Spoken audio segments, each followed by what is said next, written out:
This is Charles Chapman with RE/MAX Realty Services.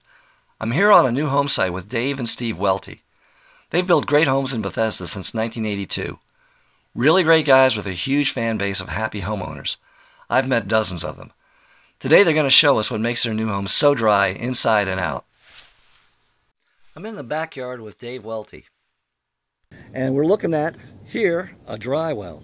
Dave, you want to tell us what we're looking at? Well, we dig a hole. It's specified by our engineer when they do the site plan for the county, and we put filter cloth around that, and a foot of sand will go in there, and then fill it up with gravel, and it sits about a foot below grade, and then the water that flows off the roof gets caught by the gutters. We don't have them in yet. They'll get piped down and into the dry wells. We'll have 3 on this property, 2 in the backyard and 1 in the front. And there's one over there behind the... Yeah, they're engineered the different sizes. So it's supposed to engineer catching the water coming off the roof.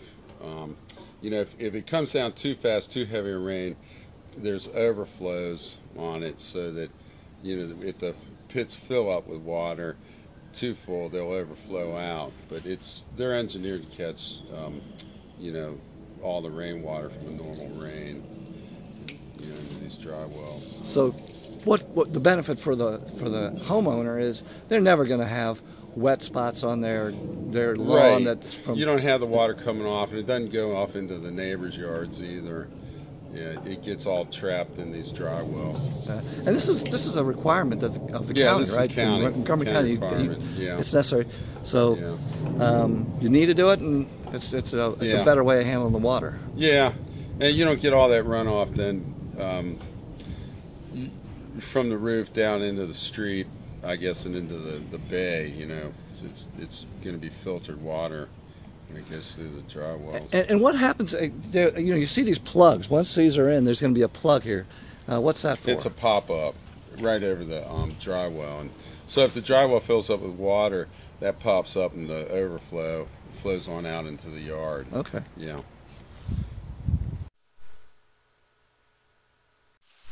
I'm in the basement with Steve Welty. Steve, if we had X-ray vision, what will we see? If you had X-ray vision, you would see drain tile on the inside of the foundation and drain tile on the outside of the foundation. We run sleeves through the footings and connect the two, and then they go to a sump pump, crock, where if water builds up underneath the house, it can find its way into the sump crock and then is pumped out. Here we're at the sump pumps. So tell me more about that.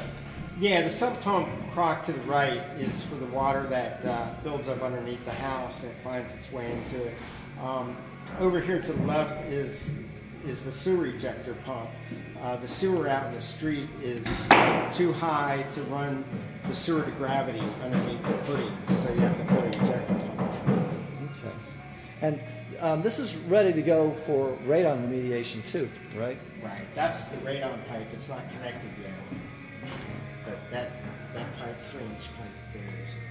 So that won't have a fan on it unless it's found to be needed, correct? That's right. Just have That's a right. we do a radon test, and then if it doesn't need it, you don't need the fan. If the radon's high, which in Bethesda is quite a bit, you put a fan in there.